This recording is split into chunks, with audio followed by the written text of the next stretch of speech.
What is up there, beautiful people, and welcome to another edition of Just Trending News. So today we're speaking everything that's related to Pastor Paul Mackenzie. So this is a Kenyan pastor who is currently in police custody after, a number of dead bodies have been exhumed and are currently still being exhumed from his land in Kenya. All of this after reports came out that he actually asked his congregation to fast to death so they could meet Jesus Christ. Okay, so I'm just briefly going to give you just the latest developments in the story. So it says on Sunday, which was yesterday, detectives stumbled on one of Pastor Paul Mackenzie's followers who was on the verge of death. However, the lady shocked the slaves and members of the Kenya Red Cross as she indicated she did not want to be rescued. As the rescuers attempted to give her water that had been mixed with sugar to give her energy, the lady forcefully shut her mouth. Okay.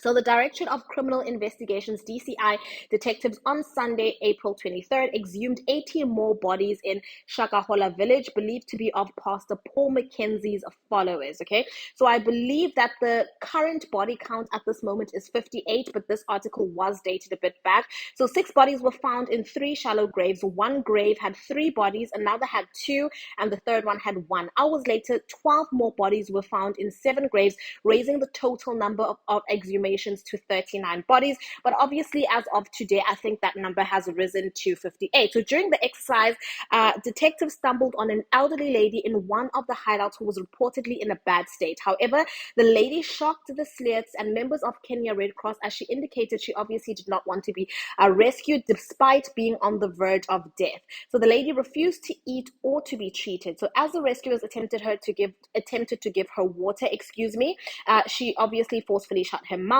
because she was looking to die so she could meet Jesus. The frail looking lady indicated to the rescuers that she wanted to be left to die. However, the emergency medical officials, together with the police, forcefully placed the lady in an ambulance and rushed her to a hospital in Kenya. Okay, so Pastor Paul Mackenzie, on the other hand, is also refusing to eat anything while he is in police custody, so he is also fasting. Police revealed that the pastor with a cultic following had been on hunger strike since he was arrested.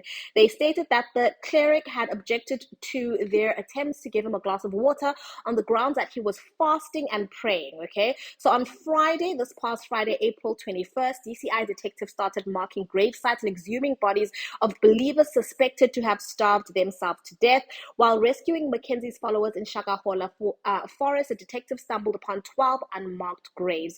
The detectives also rescued 3 more people, among them a 16-year-old girl who was rushed to hospital for treatment. And wow, ladies and gentlemen, I just wanted to bring you up to speed in case you did not know what's happening all the way in Kenya. There's this guy that is causing people, or members of his congregation to commit mass suicide, because I believe this is mass suicide. If you're going to ask people to starve to death so they can meet Jesus Christ, that is mass suicide. And he himself is starving at the moment, as he calls it, and he is allowed to do that, I guess. He says he's currently fasting and praying. But, when it comes to matters of religion and matters of God, it's quite tricky, guys. It really is quite tricky because obviously people have different, belief systems. People can believe in whatever they choose to believe in. However, at a certain point in time, you must exercise logic. You must really start to be logical about the things that you believe in or the practices that you choose to follow. And you must ask yourself that, is this person that I'm following who is telling me to commit suicide really leading me towards Jesus Christ? Or is this person just trying to see how much power they exercise over our lives?